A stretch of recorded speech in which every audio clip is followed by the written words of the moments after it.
On a warm Roman night, thick with the smell of wine and dust, an imperial secret slipped into the shadows. Witnesses swore they saw Empress Messalina, wife of Emperor Claudius, moving through a torchlit alley, disguised as a common woman. Her silk robes traded for worn linen. She wasn't fleeing danger, she was walking willingly into it, toward a brothel where a single night would threaten the throne of Rome itself. This was Rome in the 1st century, a city carved from marble, but ruled by fear. Emperor Claudius sat on the throne, brilliant yet cautious, surrounded by courtiers who hid daggers behind polite smiles. Senators plotted in dim hallways, soldiers patrolled relentlessly, and the imperial household functioned like a pressure chamber. Every gesture, rumor, or secret lover could shift the balance of power overnight, and Messalina knew it. In Rome, an empress wasn't just a symbol, she was political currency.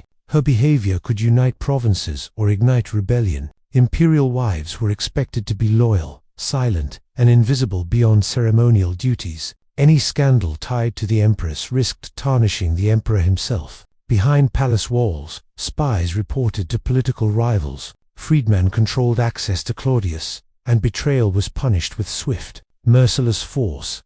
Our knowledge comes from ancient Suetonius, juvenile writers who painted Messalina as dangerously insatiable, though often from a hostile lens. Tacitus claimed she held a marathon of pleasure, competing against prostitutes in a brothel. Juvenal described guards, chambermaids, and tavern workers whispering about her secret visits. While their testimonies are colored by bias, the consistency of the reports suggests that something extraordinary occurred that night. Messalina began as a young noblewoman born into privilege, her beauty matched only by her political instincts. Married to Claudius before he became emperor, she rose to power rapidly. Early whispers hinted at her cunning, manipulating allies, removing rivals, and bending palace politics to her advantage. With influence over imperial decisions, she learned quickly that Rome rewarded boldness but punished missteps with death. By midnight, Messalina had slipped into the city's seedy underbelly. The air was thick with smoke, sweat, and incense.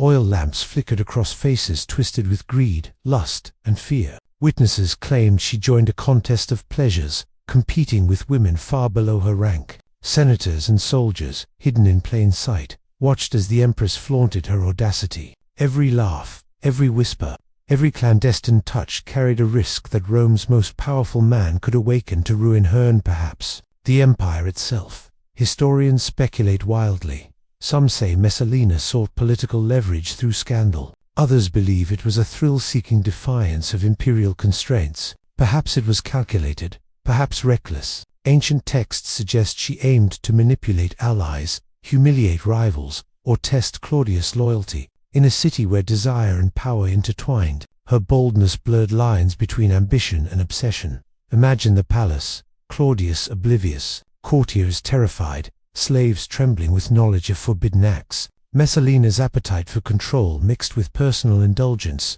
creating a volatile psychological storm. Observers recall her charisma and cruelty, a woman intoxicated by power yet haunted by paranoia. In the empire's shadows, fear and desire intertwined, driving the humans around her toward complicity or destruction. When dawn broke, the scandal reached Claudius' ears. Messalina's audacity cost her life. She was executed, her name forever linked to betrayal and excess. Her story became a cautionary tale, immortalized by writers as a symbol of female ambition gone too far. Future emperors cited her infamy to control empresses, proving that Rome remembered and punished those who dared to defy its rigid codes. Was Messalina a monster, or merely a woman trapped in a deadly world of intrigue, desire, and absolute power? Did she act with cunning, madness, or desperation? Rome may never know, but her night of audacious risk continues to haunt history, asking us the same chilling question. How far would you go when the throne and your life hangs by a thread?